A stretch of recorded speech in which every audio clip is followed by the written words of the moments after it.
Good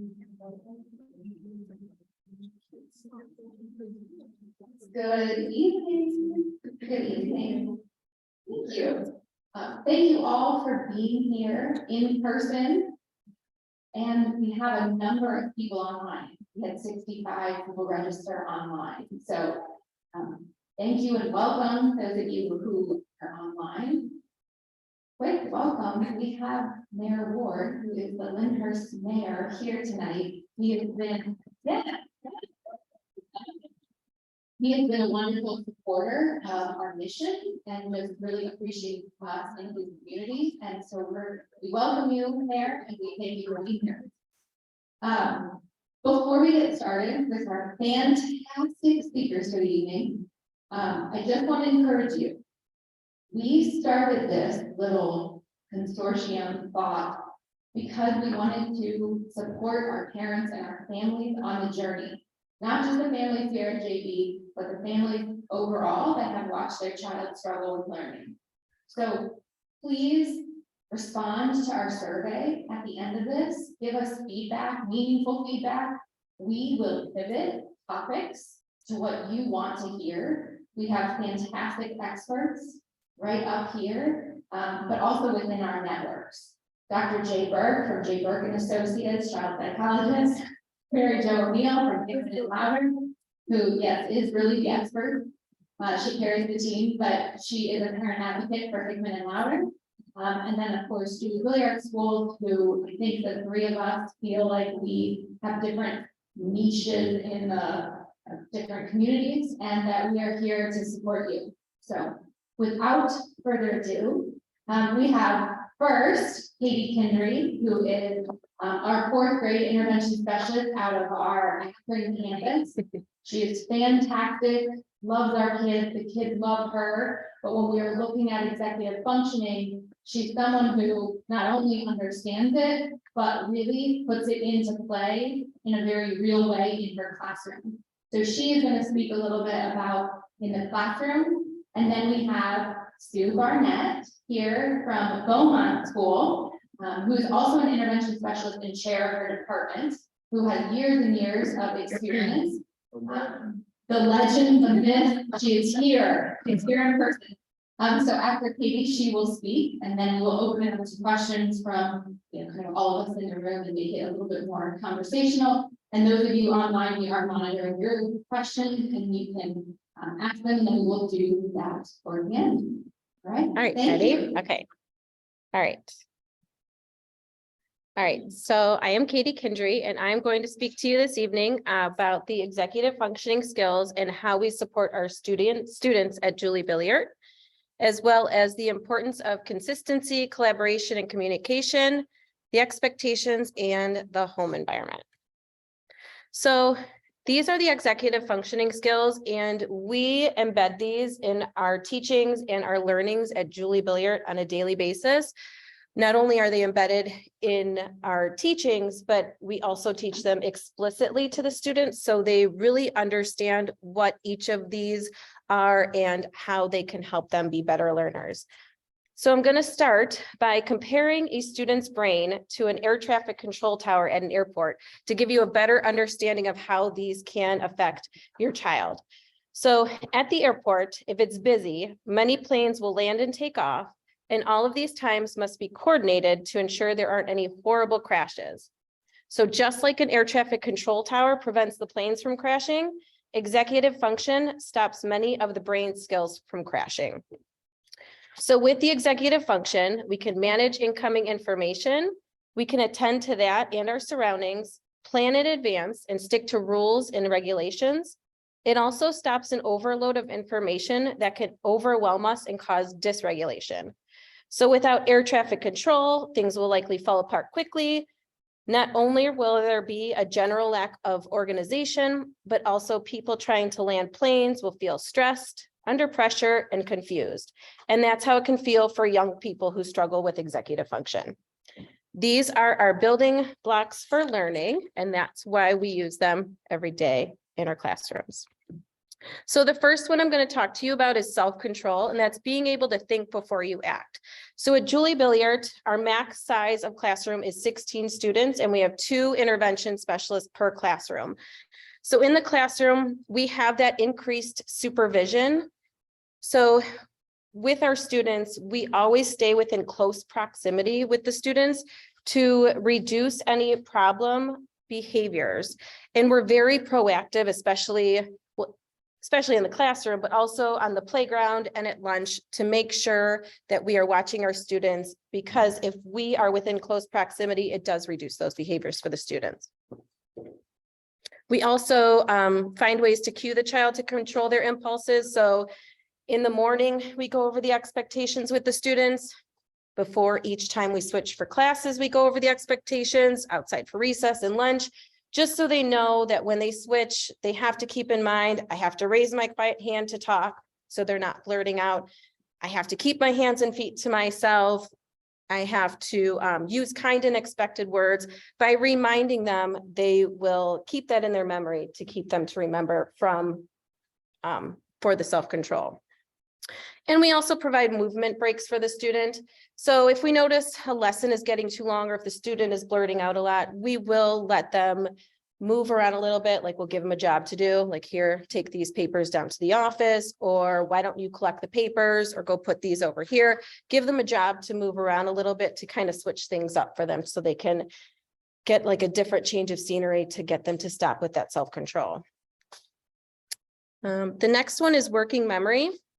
And this is our temporary storage zone where we hold information while doing other things. And we use our working memory to problem solve, comprehend, stay on task, control impulses, be flexible in our thinking, and shift attention. So at Julie Billiart, our big thing is routines. The structure and routine of our day helps our students to remember what to bring to class, where things go, and the behavior that's expected of them. And all of this keeps them organized. We also provide clear, concise directions for our students. Every time we need to say something or ask something of them, we go step by step by step, very slow, just to make sure that they understand what's being asked of them. If we talk too fast or put too much all in one direction, it's too much for them to remember and only half hear it. So not only do we do step-by-step directions, but I always repeat. I know not many get it the first time, but the second or the third time, they're more likely to get that direction. We also break down tasks for our students. We model what it is we want them to do from start to finish, and we show visuals to help them process that information. The next one is emotional control. So that is the ability to manage emotions in order to achieve goals, complete tasks, or control behavior. So children often express big emotions and they don't have the tools to handle those situations. So at Julie Billiart, when students come to us, we develop those teacher-student relationships with them, and that helps with scaffolding their needs to help them to learn effectively.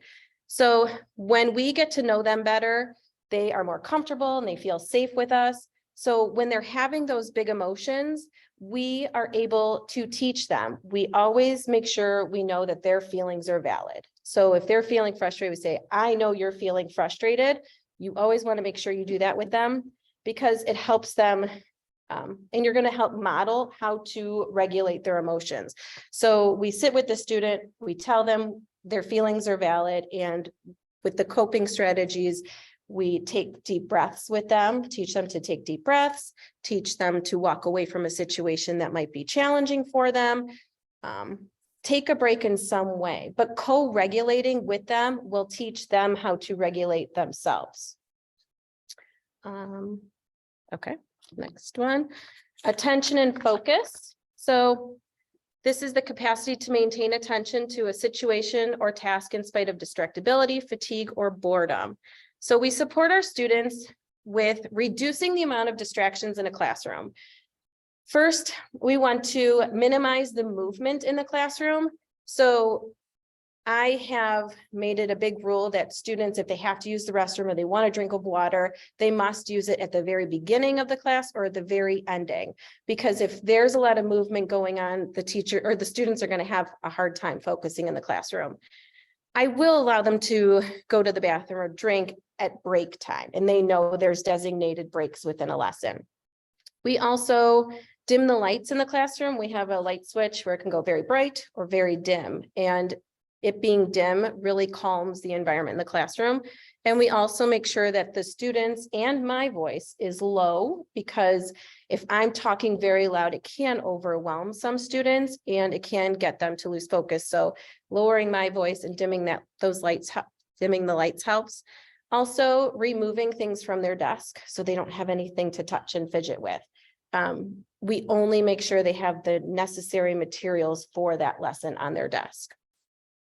We also provide preferential seating if needed, shorten tasks if we're in a lesson, if we're in reading or writing or anything for hour and a half long. We do put breaks within each lesson that really helps to maintain their attention, because I call it read the room. When you're looking around, you're seeing kids have their heads down or they're just looking really bored. I stop and I give them a break, and maybe I do a movement activity after where they have to get up and move around to get themselves awake and gaining their attention again. Also making eye contact with the students. You want to make sure you have their focus on you and you're looking at them and they know what's being expected and they have their attention. The next one is planning. So it's creating a roadmap to reach a goal or to complete a task. It involves being able to make decisions about what's important and not important to focus on. So a big part of the planning starts with the teacher, because the teacher's planning provides the structure in the classroom. So my consistency will help my students to learn. So since day one, we have taught our students what materials they'll need in order to be ready to learn for each lesson. And it makes a big difference when you start a lesson right on time versus starting 5 minutes late. A lot of behaviors can happen in 5 minutes if you are not right on time and planned for your lesson. So having those right material. The next thing is the daily schedule. The students, we go over the daily schedule every morning and even halfway through the day just for a reminder, but it has the times, the start times and the end times, and that helps the students know what their day is like. And we provide micro schedules also within our small groups. So the teachers will write on the board again to know what's expected. And we also use our planners to write assignments down, and the graphic organizers to organize our writing. The next one is task initiation. And this is ability to independently begin a task without procrastination.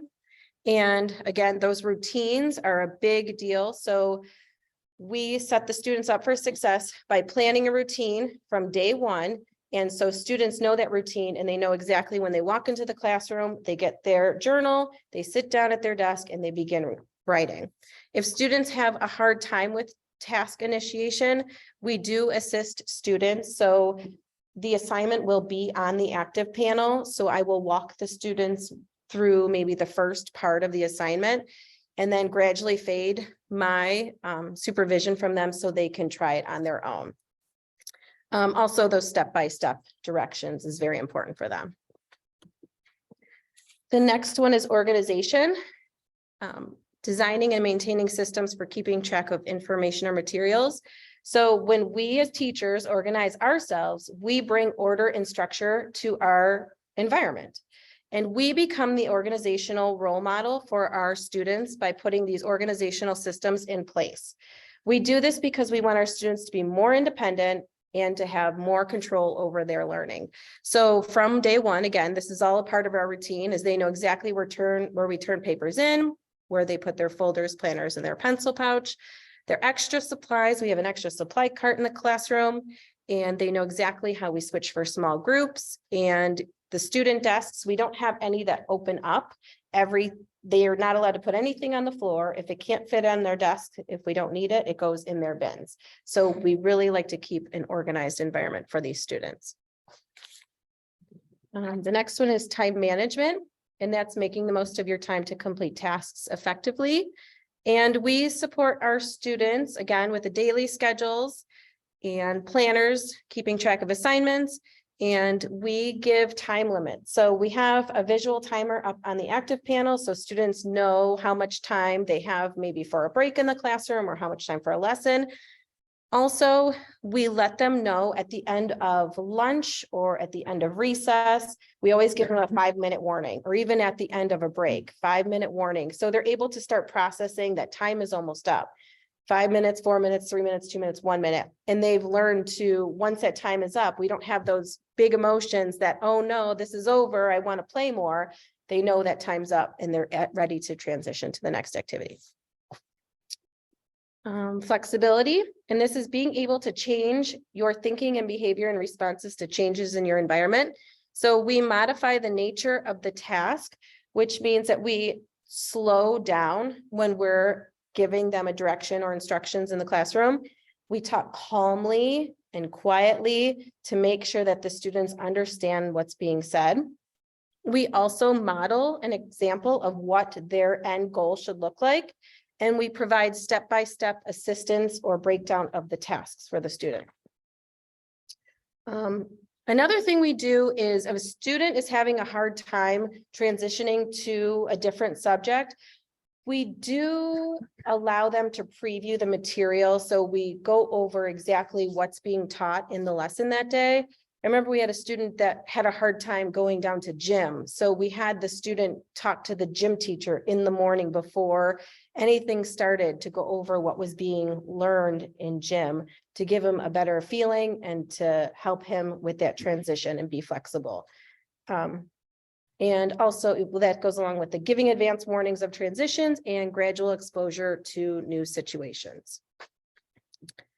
Then the next one is self-monitoring, and this is the ability to view and monitor oneself.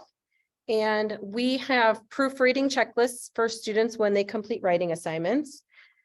We're also working on this one, checking over work before turning it in. A lot of students just want to hand it in without looking it over, but we're trying to teach them to stop and look at the assignment and say, whether did I rush through this last part and it shows in my writing is not neat, I need to retry this again. Or it looks like I haven't put much thought into this, or wow, I think I did a really great job, I'm ready to turn it in. So we're working on that part of the self-monitoring right now. And environmental cues, we want students to be able to, if it's real quiet and everyone's working in the classroom, we want to teach students, we want them to be able to look around and see that everyone else is working, to self-monitor and say, everyone else is working and sitting quietly, I should too. Goal setting. And this is the ability to make a goal, follow through to the completion of the goal, and not be distracted by competing interests. So we give students a goal and prompt them to keep on track. If the students have a hard time with coming up with a goal, it's okay to give choices for that goal and help them to work through it. It's very important to fully involve the student in goal setting. We did map tests. We do map tests at Julie Billiart, and we talked to the students about making a goal. So we showed them their previous score from the previous season, and we had them make a goal of how much points they wanted to improve. And then we asked them, how do they want to achieve that goal? Whether it's read through the questions or ask a teacher for help or stay focused. But fully involving that student will really make a difference and help them to be successful with that goal. So a big part of Julie Billiart is the routines that we teach these students day to day. So this is something that you can do at home with these routines. So if you want to teach a routine to your student, whether it be getting up in the morning, getting ready for school, or organizing themselves or their bedroom, or homework routine, or going to bed routine, you want to find out which problem it is that they're having with where they need that routine. And then you can set up a set of steps that they could follow. And then it's very important that you practice this routine and these set of steps with your child at home, because it is hard and it doesn't always work the first, second, third, fourth, fifth time. It's going to take some time, but you have to keep practicing it and modeling it with the student to really get that to sit in. So once you see that your child is doing better with the routine, it is okay to gradually fade your supervision and allow them to be independent with that routine. So some at-home routines that I mentioned that you could do at home, getting ready at the beginning of the day, homework, organizing, or bedtime. A big one that we see at Julie Billiart is organizing. A lot of our students have a hard time. They have just a ton of papers. They just want to keep shoving them in their folders or putting them in their book bags. So when they come home at the end of the day, if you sit together at a desk or at the table, open up the folder together and then sort through the papers. What do we want to keep? What do we want to throw away? And have them physically throw the papers away that you don't need. Have them put the ones you want to save maybe in a box. They might want to save them all. So you could always just put them all together and maybe later on toss them so they don't see it. But it's very important that you model this with them over and over and over, because it will take time for them to be more independent on this task. But these are some of the executive functioning skills that it helps when you have these routines at home. And I think that's it. Okay. Thank you.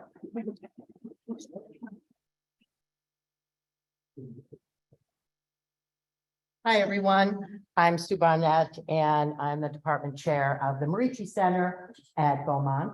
And I just want to say that I love at Beaumont when we have an applicant that can attend Beaumont from Julia Billiart, because they know about their learning difference. They are comfortable with it, and they are comfortable advocating for themselves. And I've seen it over and over and over again. So thank you very much. I brought this because everything that she went over is on this paper in regards to executive functioning. So you can have these and reference it. I want to say that as a teacher, as teachers, we went to school and learned how to teach students how to read, even if they struggle. We know how to teach them math. We know how to teach them in high school government and geometry and algebra. We're really good at that and comfortable doing that. Executive functioning is very difficult to teach. And so I want you to know, if you feel frustrated with it, it's for good reason, because it's very hard. It's very hard to teach it. It's hard to learn it. It's hard to change it. And it takes a lot of patience as a parent, I'm sure, and as a teacher as well. So if you feel frustrated with it, it can be very frustrated. I just want you to know it's for good reason. It's hard. And it takes a very long time. And we have students in high school that significantly struggle with it. So that means that I'm sure you struggle at home as well. So where's the arrow? Right there. Okay. So one of the things that I think is very important is consistency. And I really work on consistency at school, because kids need to know that they can count on us as adults to support them, regardless of what struggle they're in. They may be really strong on one day and the next day things could be a mess. And so you have to be consistent with them. Let them be the mess. You need to be the one that is focused and calm and supportive as often as you can. So they need to be able to count on us regardless of their functioning at any given moment. And so it's their levels of success that are not always the same, but our support needs to be all the time. They need to be able to count on us. That's one thing that I found. I don't know if y'all can see this. My colleagues from Beaumont see this all the time. I got this from a student who is now a senior that I've worked with for 4 years. And she said, thank you for being patient, resourceful, kind, and dependable, whether I'm like this, and if you can see, she's got a pile of papers with her hand sticking out, or this with her binder completely organized. And I treasure that. I have it in my living room. I took a picture of that, because that's what I mean about consistency. You have to be able to support them no matter what. And she knows it too. When she came to me, she wrote her math in a circle. It was easy for me to change that. But it wasn't, we are still working today on executive functioning skills. So you have to be consistent and you have to collaborate. Working with the school, I'm going to give you some tips that you can do at home. Parents, you have to work with the school. It's a critical piece in a positive way in order to improve the executive functioning skills of your child. And if you have older children, it's the same thing. You need to teach your child how to use the teacher's material. As a junior high, high school, teachers have syllabus. Teach them how to use that. The teachers sometimes assume that your daughter or son know how to use that syllabus. They may not. So teach them how to use that. Sit down with them. For younger students, double check that supply list and double check their supplies all the time. All the time, because they're going to lose them. They're going to lose those supplies. High school kids lose the supplies too. It's okay to make a phone call or email your daughter or son's teacher and to find out what assignments are going on. What is it that they're struggling with? Send a quick email.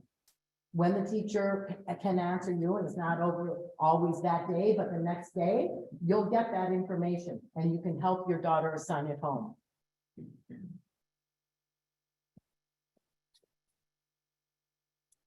Expectations.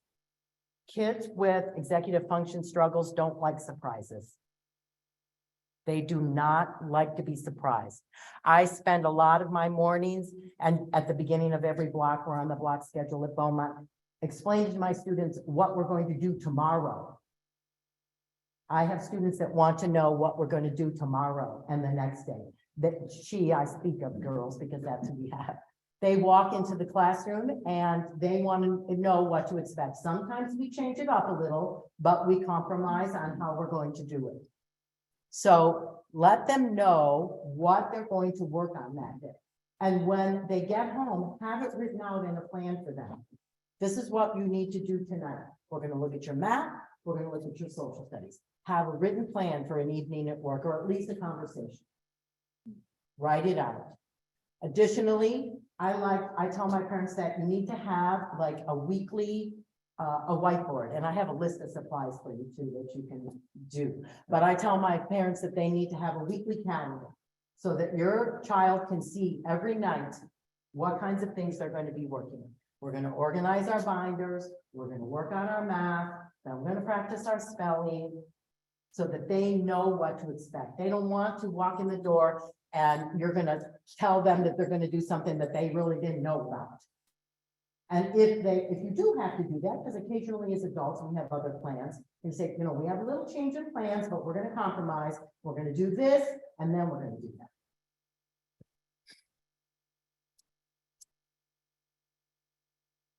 I did also say that as adults, we usually have an idea of how best to study. And as students, they also have an idea on how best to study. And it's not always the same as us. So you need to talk to them about what it is, how it is they like to know, what works for them. Sometimes your ideas are better than theirs, so you've got to compromise a little bit. My girls like to use Quizlet all the time. I don't know if any of you are familiar with Quizlet.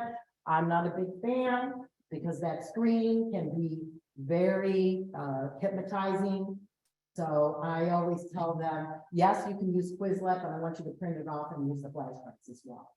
So you need to compromise with them, but they have their ideas on how it's best to do. Okay, so what can you do at home? Dedicated space for work that's predictable. They know that's where they're going to go when they get home, maybe after their snack, maybe after their nap, however you like to do it, but you need to have a dedicated space that they go to all the time, whether it's their bedroom, not always the best for a high school student, maybe it's the dining room table, maybe it's the kitchen table. Allow them to stand. We have, just completely redid our space this year, and we specifically ordered 5 high top tables because some people like to stand. I'm one of them. And so when I work with students one-on-one, I'm standing. They're sitting, sometimes they're standing too. So they can stand, sit. We have one young lady that lays on the floor. In her little room, she lays on the floor and does her work. Lay on the floor if they are being productive. A calendar for planning and visualizing, usually a calendar, Monday, Tuesday, Wednesday, Thursday, Friday. For upper level students, you've got long-term goals, you've got Monday, the next Thursday, the project is due. They need to see that. A wipe-off board. All students that struggle with executive function need a wipe-off board to practice with markers. A timer for each subject if possible. Like if you know that your son or daughter has to work on math, maybe English or practice spelling, then set a timer for 20 minutes. Then 5 minutes of rest and set another timer. I found them at Mark's, by the way, they're like $2.99. They're this big and you just push them and you can set them for 20 minutes. We use them at school.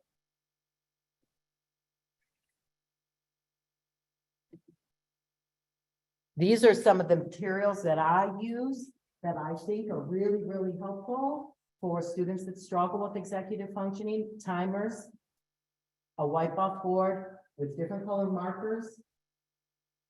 Don't get the smelly ones. They give them headaches. They don't like them. It's distracting. Just get the plain and different colors. So they can write a word in this color and that color. My colored markers are like, I carry them around with me all day long when I'm teaching. A nightly calendar, if you think it would be helpful to write times that they need to do this, do the different assignments, write it down on the calendar.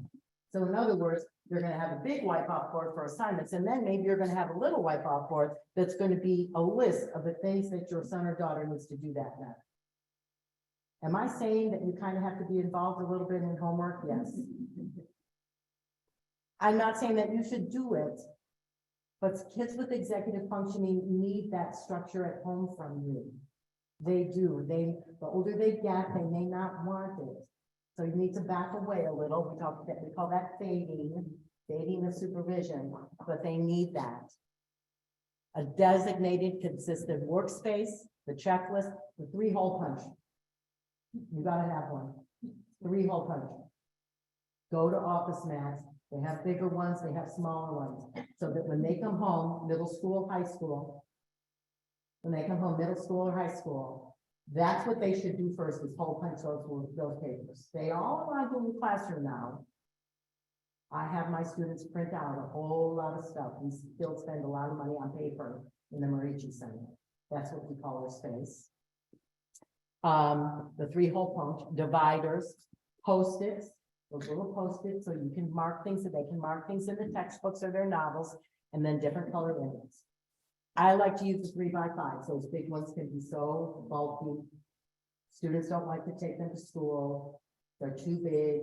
Get your 3x5s. And they have those ones that are different colors. Am I going too fast? I don't think so. No. Okay. So you need to celebrate small successes. At the Marici Center, sometimes we celebrate these. I'm not kidding you. So celebrate small successes. If your son or daughter comes home with a C instead of C+, or a 76 instead of a 75, it's a huge deal. Make a nice deal. You want your procedure and follow it every night. Supervise them and evaluate how your thing is working. How are things working? We're changing all the time. You need to change as well. And then an important part, like I said, is taking your supervision, because they have to eventually be able to do this on their own. Like I said, teaching executive function skills is really frustrating. And it's frustrating for the students as well. And it doesn't happen overnight. Like I said, I have students at Beaumont, many of them, that struggle with executive function. You know, I'm sure adults that struggle with executive function. So it has to be an intense thing. When I first started, well, not when I first started teaching with, but when my daughter was in high school, I used to watch her when she came home. She was lucky, it kind of just was there. And I used to watch her for the first 10 minutes when she would sit down before she started studying. And you know what she did? She hole punched, she put Post-its, she organized. It took 10 minutes every night to get her stuff organized so she could do the work. And I always tell the girl, you know the person in class that's down the row from you, and she always seems like she has her stuff together? That didn't happen by accident. It happened because she took the time to do it, and that's what you and I are teaching our children to do, because some of it is not in it. That's it. Not good, but okay. Thank you, both of you. I know we've had some questions come in online that Jody is going to direct to the team, but please, in the audience, feel free also to, it's supposed to be conversational as well, so as you see it. Yeah. We always love comments from you, but let's take a question. No. So the first question that came in was, are there extracurricular activities that we can involve our kids in to build on executive function skills? Sports.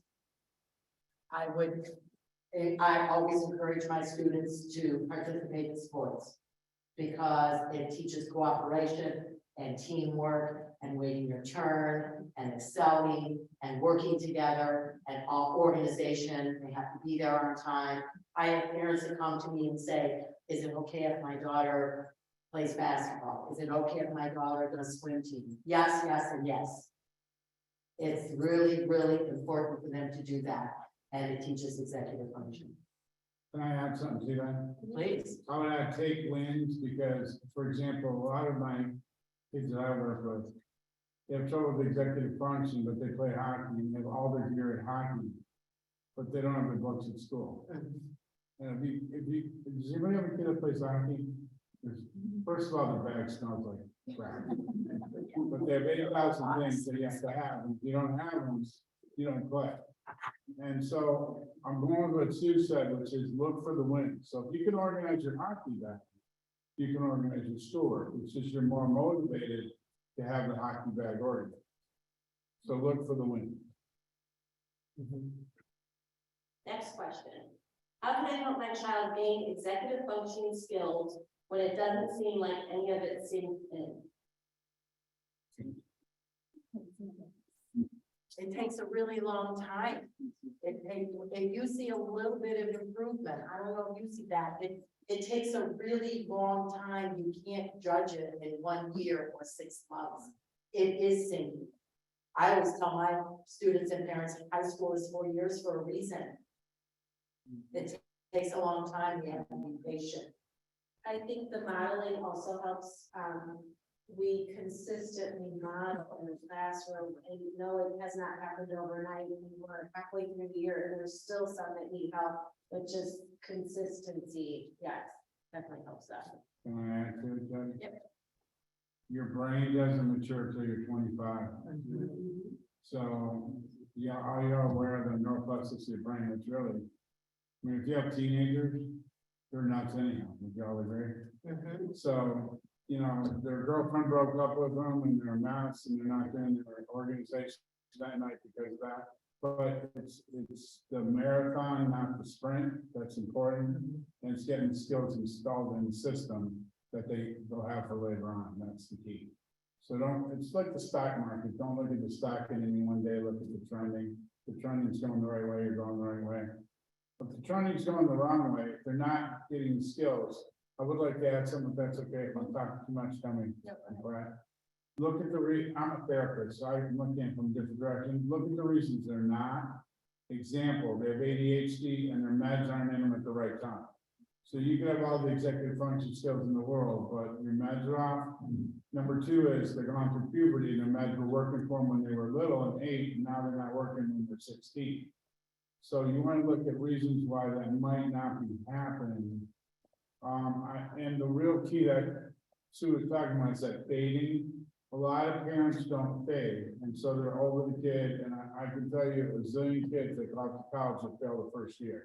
Because the parents have done everything, so it's the fading, but not letting them fall too far, so it's sort of fading with a safety net of how far you're gonna let them fade, is reasons that go into that equation. So I'll and be quiet. I can add to that. So my son's 20 and has severe ADD, ADHD. And I, as you know, trying to be helping him organize, reminding him he's got to go to class. And then I get the text message, you can't be with me all the time. He'll be able to learn on this. Otherwise, I'm going to fall on my face. If you ask me to, like, constantly nagging me to do something, I have to figure it out on my own. So the other thing too, is they will come to a point where they start to recognize the areas that they're having difficulty with, and it might be that point where they start thinking, okay, maybe I need to start taking my medicine again, because when you get to be 18, there's not much you can do Well, about when it. they're 13, they're But then they'll get to that point where they're like, I need this, or I need your help with this, or back off, because I can do it myself. So eventually, some kids might get it at 13, 15, some don't get it at 10, 20, 21, but it does kind of vary by age. Last comment I make related to this. How many people scheduled through the pandemic education year where they were? Yeah. You know all the kids cheated, right? Yeah. You don't believe me? Be a therapist. They had two computer screens open, they had Google on one, and they had the answer on the other. And they We did never the learned same this. thing. I was the same kid that told me to study, and they were off and went back to school. And lost, even kids that had skills, lost organization skills, because that pandemic kind of killed off those skills. So that's important too, that there's a real blip with the pandemic issues that occur. Yeah, they're sneaky. I know that, we were like, put your phones behind you. I want everybody's phone. I want to see on the screen. Everybody's phone is on the bookshelf. Okay, well, they had two phones. So there's like a dead phone on the bookshelf. And then, their phone is here or their watch. So, yeah, they need us all the way through that. My son would be watching the computer and you can turn on the video for class, and he'd be playing video games behind the computer with his joystick. and things. Yeah, you gotta watch for the glow on their face. Yeah. Last question is, how do you measure improvement in executive functioning skills and over what kind of time period? Well, there's. Yeah. I mean, it's really, it's very long, as I said. You can't expect it to change. How do you measure improvement? You watch them. And you see them making those small changes. And they're going to be very small. Like if the binder is organized, that's an improvement. If the homework, if you don't hear from the teacher that the homework is missing, that's huge. If they're able to remember their supplies every day. I had a student that forgot her computer every single day. And it was there, she would trip and step on the screen now I see the computer every day, everything is there, and she's missing homework maybe once a week or twice. So you observe and watch and you celebrate. Also, just to add to that, how they feel about themselves matters. So they come home with their book bag and they have their library book in the book bag, and then they know, oh, I have to bring it back to school on Thursday. That's a huge celebration, right? So remembering how they feel, that's progress. They're not coming home crying, that's huge. So how they walk in the door or how they feel when they go to school, that's part of the progress. I have a success story. I am actually here because my daughter is a Beaumont alumni and she registered me to come. Because Miss Barnett was her individual specialist for 4 years. And Miss Barnett taught me how to fade, but she said, you gotta let it go, you gotta let it go. And I backed up and I trusted her. To this day, right now, she graduated in 2014. She's currently uses the checklist, the whiteboard, the hole puncher, and 3x5 cards. And she currently is at the University of Toledo studying a PhD in biology. And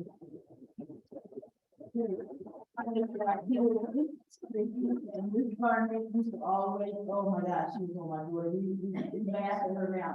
This Barnett, did you follow me? Like, what are you doing? You know, of course, what did she say? My mom and your mom and I, we're best friends with Barnett, State Warner. I had to do what I needed to do as a parent, step back and still guard. She went to Notre Dame, she went to John Carroll, now she's here. And it was all because of Miss Barnett.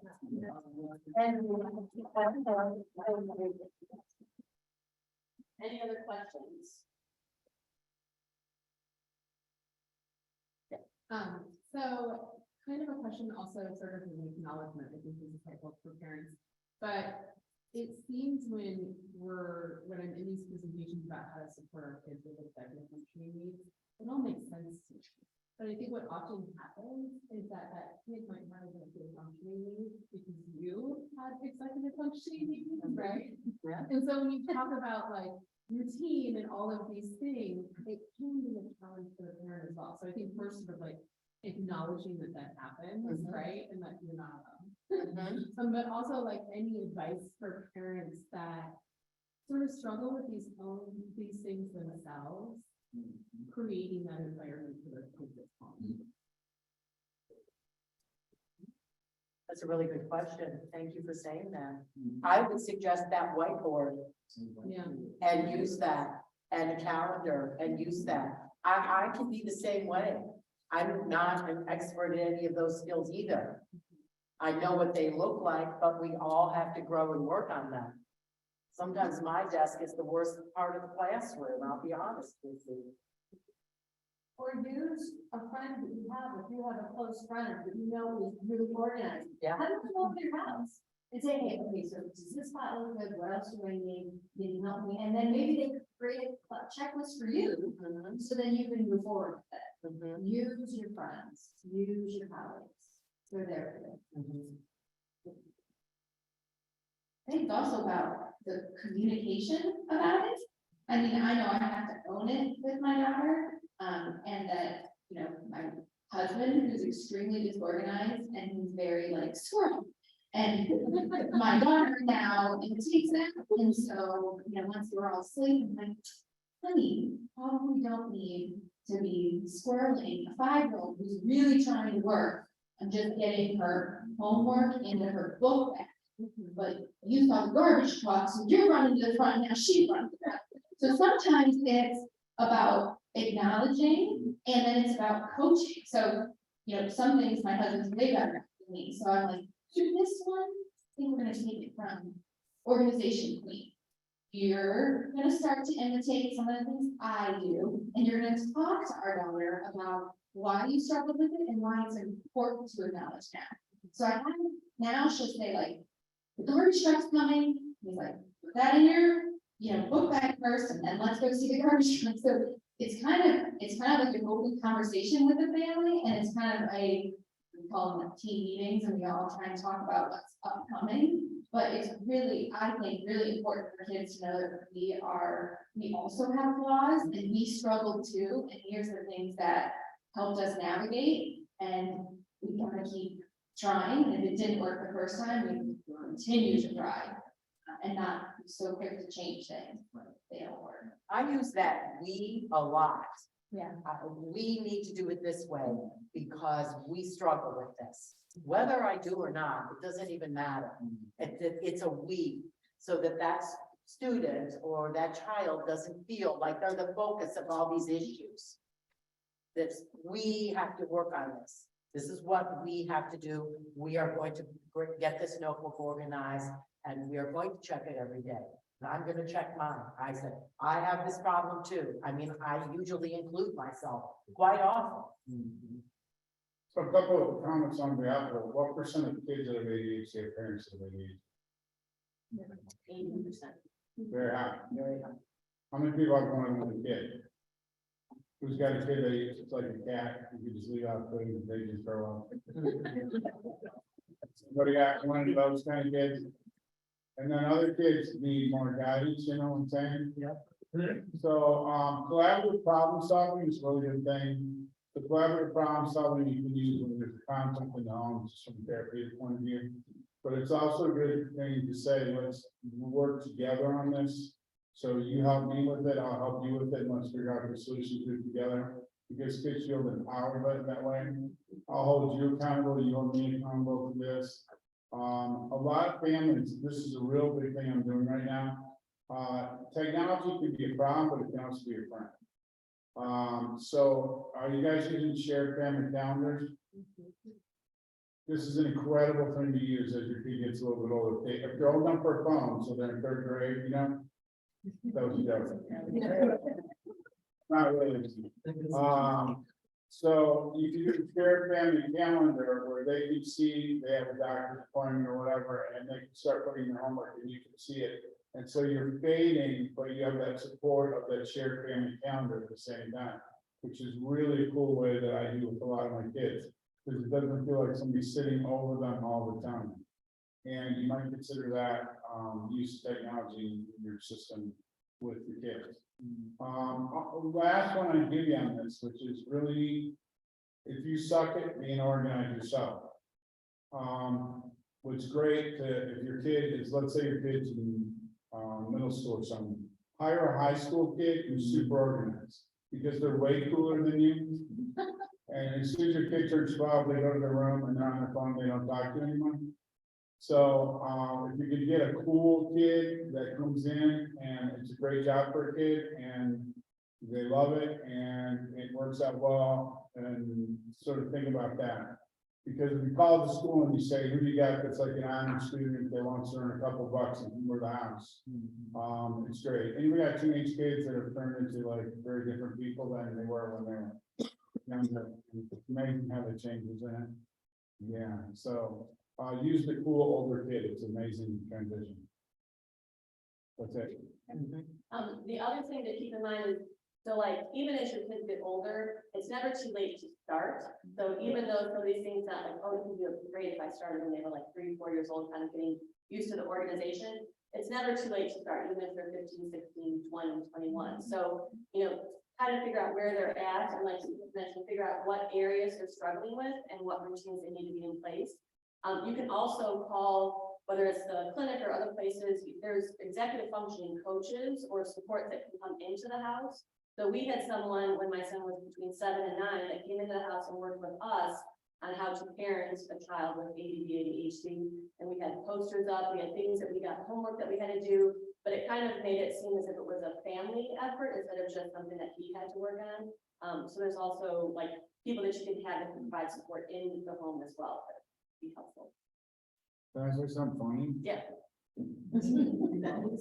So, my favorite is when I get the kids that actually are more organized than the teachers.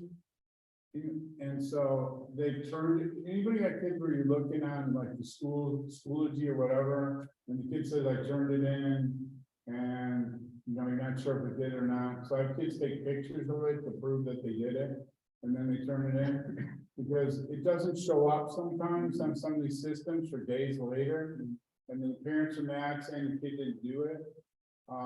So does anybody have like super disorganized teachers that like? Not us.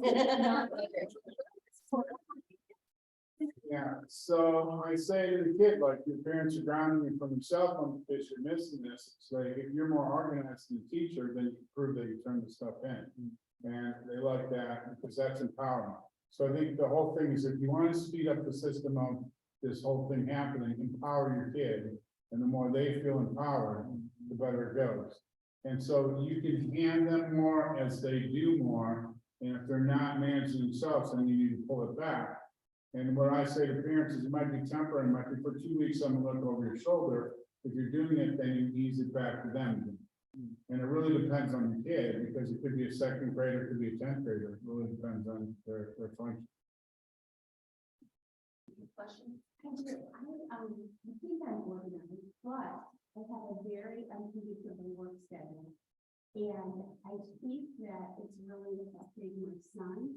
And his father was also, engaged me and still there. And I feel like I have to bark orders and everyone to get anything done. And I like the idea of the family calendar, I'm gonna try that. But how much impact do you think that's having on my son, like mine? Like sometimes I work till midnight, sometimes I have to work at 6 AM, you just never know. Yeah, see, my answer to that would be, all the things that they presented are great, and it's really good information, and it builds a foundation. But then the thing is, life happens. So if you've got more than one kid, or you've got a work schedule, it doesn't always happen the way you'd like it to be. So, in an ideal world, you want it as consistent as possible. But I like what she was saying, if you can prepare saying, okay, tomorrow night I'm working this different shift, what's our plan? What's our whiteboard? And I'll have kids text pictures of what they're doing to their parent while they're at work to show that they did it. And you can set things in place like that, but if you're ahead of it, you're better off than behind it. Okay, and that would be a suggestion I would make. So if you have a big calendar, a big whiteboard in your house, and I would like plan out your week. And I try to be on it, but I just realized, oh, this is, I keep it, and it was like over a week ago. So, Yeah. So you and get, nobody in my house knows or reminds me because I'm the charge of everything. So I will tell my son, unless you want to live with me until you're 50. so you give yourself grace and you move on and you do it again. I mean, that's all you can do. But if you join with your kid and you said, okay, here's the situation, let's problem solve together, or we can work this out, how old is it? He's 11 on his phone. Okay, so, it's not a peanut, I mean, he's getting there. And by middle school, it's the Lord of the Flies anyhow, it changes if your kid's done it in a place where it's super organized. So you go from elementary school, middle school, you've got to be more for yourself. In high school, they're like, suck it up, Chuck, if you didn't turn it in. So you want to start making that fading that Sue was talking about. But you can say to them, hey, let's work together on this. Kids are get really excited about that. Well, he loves it when I say, okay, you're going to help me, or you're going to be the boss. And he gets it. Yeah, and if you do that family calendar, let's keep going. Yeah.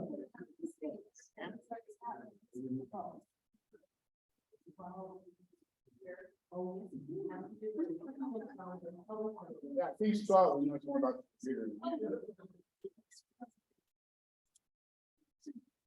There was another question online about resources or books that would give real world suggestions or situations help with real world applications. There's a bunch for the elementary level. I think if you just like Barnes and Noble had a bunch, don't know the authors, but I know there's quite a few online and libraries have it as well. I think there's a bunch.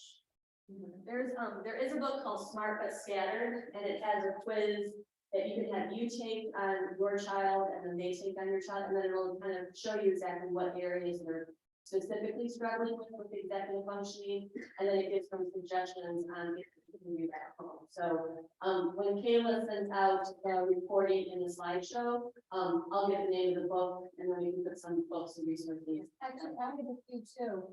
We'll make sure we get a few on there. Okay, I'll share. Yeah, so we'll make sure that when you get the reporting and the slideshow, that we have some books for the authors and resources for you. So I'd give 2 other tips on that. There's a really good website you go to called Free Spirit Publishing. Free Spirit Publishing is a website that teachers publish books. So you can go there and get great information that would be helpful if you're looking for something that's going to be applicable, and it's got all different ages and things that you're looking for with that. That I think would be helpful in terms of resources. Can I make one more comment about this thing? So the other is things that look like executive function that aren't.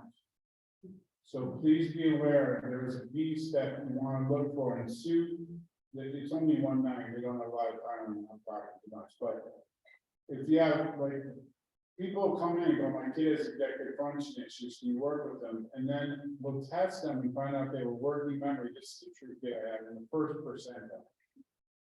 Okay, so that means that out of 100 kids, they're only remembering what better than one kid in that room. Okay, and so without visuals, they're gonna have problems. We have kids with processing speed issues that are very slow processing. So if you have kids like that, then those executive function skills have to shift based on those kids' issues. Because if they're a visual learner, if they can't keep stuff in their head, it's very important. How many people have a kid with an ETR and IEP? You guys seen this? Okay, and a lot of times the school just dusts through things really quickly. You want to stop and look at what's their working memory, what's their processing speed, and if you look at that, you'll see that might be affecting that executive function. And it's not the kid's fault that they're having problems, it's really the way that things are being done in the classroom or learning stuff. I'll shut up. No child wants to be lazy, no child wants to forget their book bag or their lunch. And that's our job as educators, to target that behavior and create those skills that will help them remember the lunchbox and. From last year, you're describing my marriage on me. It's super organized and I have a squirrel. Yeah. And so my husband and my oldest kid will both have high functioning autism. And so Justin has difficulty with that executive function. And he's boots on the ground a lot more at home than I am because it's my job. But then I have an 8-year-old neurotypical kid who's a cat. Like he completely erases himself and everybody else around him. And what I worry and see with my youngest is that he takes on the burdens of everybody and he tries to wrangle everybody and keep everybody in check. And so where I know that my husband and my oldest could really, they could be more successful at home with the whiteboards and the calendars and all of that. I worry that Ryan will additionally take on that burden because he's like, his executive functioning skills are like on a 10, like he's got it. And then he perseverates on things like, how long does it take to get to this place? That means we're gonna be there at 4:47. And so then how do you balance that within the family without having added, because Ryan will put pressure on himself. He's just like, that's just his key. So one of the mistakes families make is they don't look at the family system. So oftentimes if you have a kid with high functioning autism, for example, is number 1 kid, your kid number 2 will overtake that older kid in those skills. And then they start feeling some of those pressures. So without meeting with that kid to figure out what are you supposed to do, what are you not supposed to do, that kid will parent or get very upset about this situation. So again, I'd be joining with them saying, this part's okay, this part isn't okay. But how do we get you to get your brother to do these things, not get you to do them for your brother? Okay, because kids with autism also have some superpowers. Like, and when they're in routines, they're great. Break the routine, it's a problem. So, it's shifting that. And it's not necessarily that the younger one is doing for his older brother, it's that he feels like he's got to be everybody's peacekeeper and everybody's manager and making sure everybody's doing what they're doing. So I guess I just worry about the burden that he puts on himself. Yeah, there's a lot of dynamics that happen in family when you have special needs kids. So, and another example is kids like that. Sounds, how old is this kid? 8. Okay. I am this. Very early, and parents may be surprised by this or not, if you sit in my office now. The neurotypical kid will start thinking about when my parents are older, what's gonna be my role with this kid? And you'd be shocked at how early kids start thinking that. And then it's at their burden to make sure that kid can be independent and those types of things. So it's really good because you keep your eye on, a lot of energy goes into the special needs kid. And then the other kid who's like a cat maybe needs more emotional support, but they're doing all the other things with the kitty litter that they need to do. And you forget about that part, so it's really keeping in mind, touching base with how you feeling about this part I want you to do, this part I don't. Okay. Yeah. How do you balance executive functioning between two homes when a child goes back and forth between a mom and a dad? You want me to answer that? That's a really great question. We see that all the time as teachers. Pretty much both parents need to have the same setting. I'm suggesting, because all the time, well, it's at my mom's, I love it because it's at my dad's. Each parent has to be equally involved and communicate and have, I mean, it's a lot, I know, but each parent has to be, communicate with the other and have a setup at their house, like we said, so the kid feels that consistency going back and forth. That's a really good question, and it's difficult. It is difficult, I mean, But you're all in, I mean, what are you gonna do? and it's lucky. Yeah, that's right. So each one has to have a setup that's as close to the same as possible. So I would add something to that. When I get those kids in therapy, first thing to think about is they're already going between two homes. That's an executive function skill in itself. Because you gotta get stuff back and forth and reorganize, and remember where you're at and all that. So I start with that part being a plus for them because they've already got that balance. It also depends if you got parents that are talking to each other or parents that don't talk to each other and hate each other and only talk through text.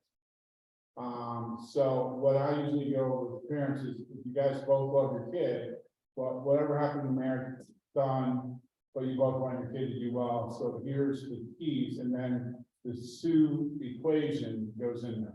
Both parents have the whiteboard, both parents have those kind of things. So it's functioning on that level. And then as the kid gets older, the kids start taking over the show more.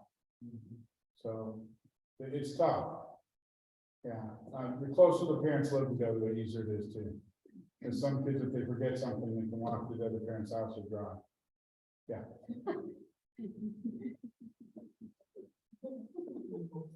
Just comments over at the time.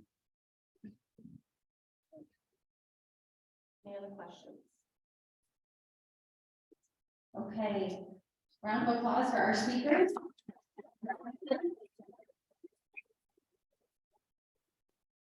Thank you so much for being here. Everyone online, we're so glad you're there too.